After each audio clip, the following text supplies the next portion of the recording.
У Беларусі ў катэгорыі курыльшчыкаў 28% насельніцтва. Гэта агульнарэспубліканская статыстыка. У Брыскай вобласці гэты працэнт меншы – 25. Але і гэтая лічба не суцяшальная. Бо курыць кожны чацвёрты жыхар вобласці. А значыць, кожны чацвёрты ў групы рызыкі атрымаць сардэчна-сасудзістую паталогію, анкалогію і шмат іншых праблем са здароўем.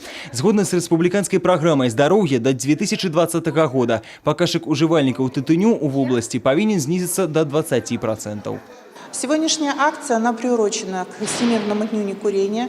Мы решили сделать одномоментно на всех административных территориях, в чем ее отличие от предыдущих, чтобы сегодня все жители Брещины, молодежь получили необходимые консультации по проблемам табакокурения. Вы видите интерес, какой проявляет и сегодня уже молодежь, для того, чтобы понять, какой вред здоровью наносит табак, как жить без табака, что жить без табака – это модно. Говорят, что курить это модно, но я не считаю это модным. Вообще я занимаюсь легкой атлетикой, я всегда за спорт.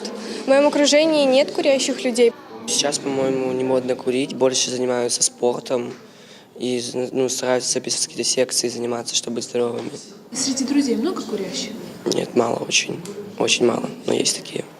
Спецыялісты прызнаюцца, значна складаней курыльшчыку адмовіцца ад шкоднай звычкі. Лягчэй курыць не пачынаць. Таму ў цэнтры асаблівай увагі моладзь. Інфармацыйная акцыя ў навучальных установах Брышыны працягнецца па 31 мая.